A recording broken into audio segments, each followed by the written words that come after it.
Sziasztok, Zoli vagyok, ez itt az Összeraklak. A Barville testvér oldalától, a Yonkótól kaptam egy készletet, ezt fogom bemutatni.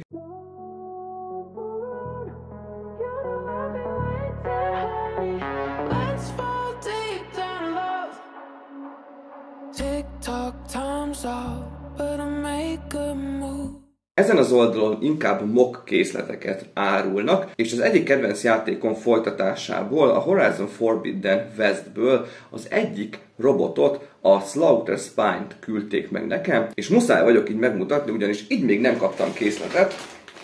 Szatyorban érkezett, ugyanis ez egy GoBricks-es mock, tehát a GoBricks gyár által gyártott elemekből épül fel, és láthatjátok, hogy GoBricks-es szatyorban kaptam meg. Nem kell aggódni, tehát ez még külön be volt csomagolva szépen gondosan, de én így készletet még sose kaptam, úgyhogy ezt muszáj voltam megmutatni. Egyébként egy eléggé masszív szatyor, rajta van, hogy GoBricks, Blocks, Brick, Mock felirat, figyelmeztetés, a hátulján pedig még a cégről is vannak információk. Egyébként maga a mock a 165-616-os termékkódot viseli, és több mint 3300 darabos, és az egész robot az durván majdnem 80 centi hosszú lesz, és majdnem 40 centi magas, tehát ez is egy elég hatalmas készlet. Ezt kitaláljátok, hogy ebbe egy zacskón belül van az összes elem, mégpedig így.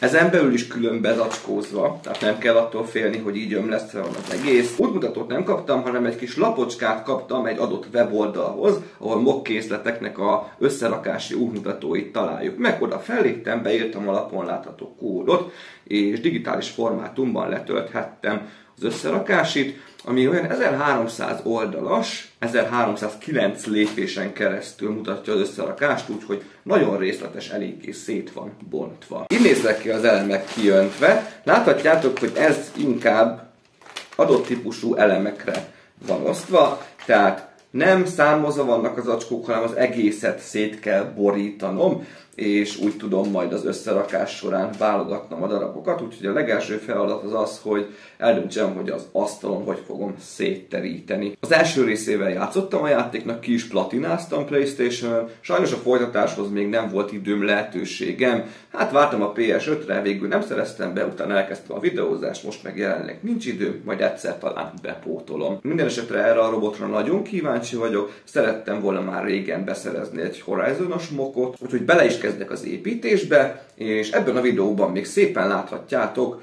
hogy hogyan haladtam fázisonként az összerakással, és a videó végén pedig már a kész modellről is láthattok majd felvételeket. A kész mock bemutatója, mivel valószínűleg egy elég hosszú projekt, az elemszám miatt is, az majd csak egy következő videóban lesz, de hát ezt már megszokhattátok. Azt írjátok már meg légy szíves kommentben, hogy a magyar verzióban minek fordították a Slaughter Spine-t.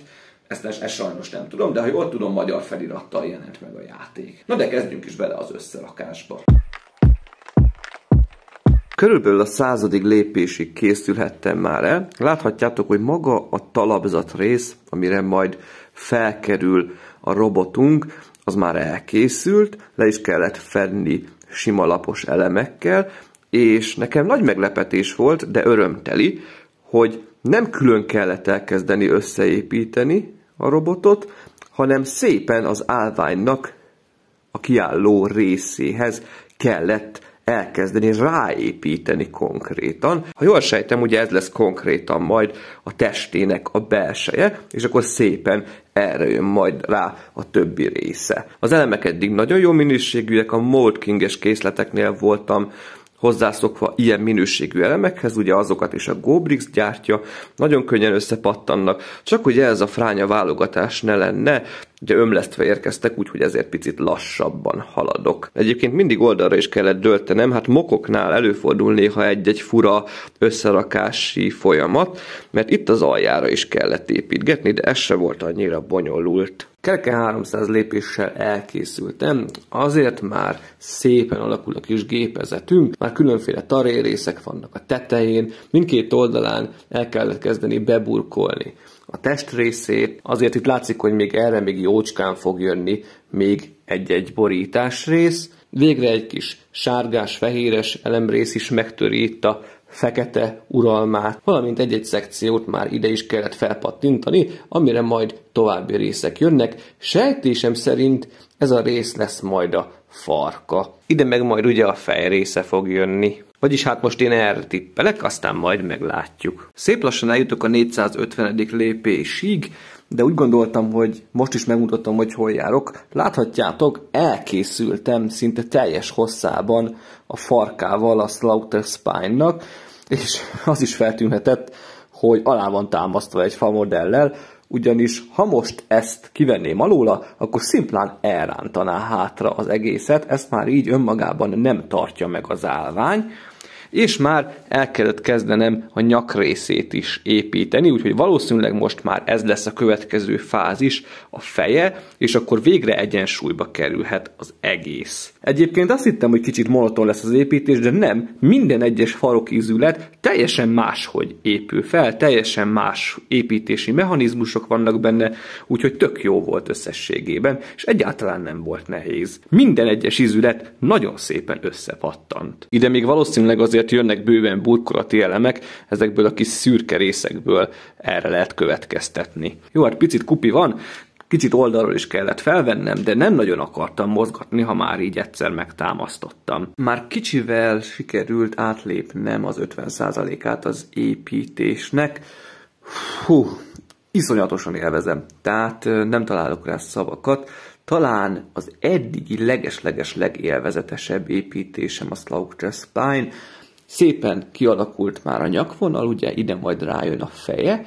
Elkészült az egyik lába, iszonyat részletes, hát vagy 200 lépésen keresztül csak ezt az egy lábat kell csinálni, és majd ezután jön a következő. Ugye a farka is nagyon szépen kialakult már, még egyetlen egy rész lesz majd a legvégére, hogyha jól láttam. Még mindig meg kell támasztanom ezzel a kis zenedobozzal, ugyanis még mindig elrántja a farka. Nem tudom, hogy lesz-e elég ellensúly majd neki a fej, a két láb, valamint a két mellső végtag, hogy elkészül, valamint ide is jönnek még rá burkolati elemek. Hát gondolom, hogy ki lesz azért egyensúlyozva. Hát az eléggé kellemetlen lenne, hogyha a végső modellt is elrántaná hátra a farka. Minden esetre ez már így nagyon-nagyon impozáns. A lába is pont leér a talapzatig, kellett már egyedi elemeket is használnom hozzá, például a karmok is ilyen kicsit puhább műanyag elemekből készültek, úgyhogy nekem nagyon-nagyon-nagyon tetszik eddig, nem győzöm hangsúlyozni. Végre eljutottam oda, hogy már nem lábatlankodik a Slaughter Spine, mindkét lába felkerült, viszont láthatjátok, hogy még mindig meg kell támasztani. Mindjárt meg is mutatom, hogy ha kiveszem alóla a zenedobozt, akkor konkrétan így elhúzza még mindig. Valószínűleg egyensúlyba fog azért kerülni. Én nem gondolnám, hogy ennyire hátra fogja húzni majd a kész modellt. Ugye erre még rájön a feje, jön két első végtag, valamint ide is jön még plusz borítás, úgyhogy szerintem meg lesz ott az a megfelelő egyensúly. Mivel elég lassan haladok, nem gondoltam, hogy ennyire lassan fogok, de ugye ömlesztve voltak a darabok, valamint közbeszólt egy családon végigmászó nyavaja is, ami szépen mindenkit elkapott sorban, úgyhogy az is lassította a haladásomat, úgyhogy most ezt az első videót itt lezárom. Pár napon belül pedig terveim szerint már a kész modellről láthatjátok majd a bemutató videót, valamint annak a videónak a legelején még egy-két építési fázist meg fogok mutatni, mikor felkerül a feje, a végtagjai, stb. Szerintem már így is nagyon impozáns, azért a méretei már látszódnak, az arányok megvannak, már nem olyan nagyon sok mindennek kell felkerülnie. Az 1310 lépésből most járok a 835-nél, tehát már nem teljes 500 lépés van hátra. Nagyon aprólékos az útmutató, talán a Legónál láttam eddig ennyire aprólékosan végigvezetni az embert az összerakáson. Mokhoz képest mindenképpen dicséretes, ott általában szenvedni szoktam az útmutatók miatt. Úgyhogy én már el is köszönök, köszönöm szépen a figyelmet, remélem, hogy tetszik ez a kis modell, hát kicsi, nem olyan kicsi azért. A Forbidden West rajongóinak szerintem egy kihagyhatatlan darab, főleg, hogyha szeretik ezeket az építőkészleteket. A videó leírásában megtaláljátok hozzá a linket, kedvezménykóddal együtt, és iszonyatosan kedvező árba van. Ha jól tudom, valami 35-37 ezer forint között be lehet szerezni. 3300 darabos, majdnem 80 centi hosszú lesz. Szerintem ezért ez teljesen megéri. Ha tetszett a videó, akkor iratkozzatok fel a csatornára, dobjatok rá egy lájkot, én pedig remélhetőleg hamarosan érkezem a következő videóval, amiben már láthatjátok majd a készmasinát is. Egyet tényleg leszögeznék, nekem ez az eddigi legélvezetesebb építésem, szerintem már most megmondhatom, hogy átvette az első helyet. És persze még én se jöttem ki teljesen ebből a kis nyavajából, ez szerintem a hangomon hallatszik is, de azért igyekszem haladni ezzel a projekttel, most itt elég sok minden közbeszólt. Szóval köszi a megértést, ti vigyázzatok magatokra ebben az őszi nyálkás időben. Sziasztok!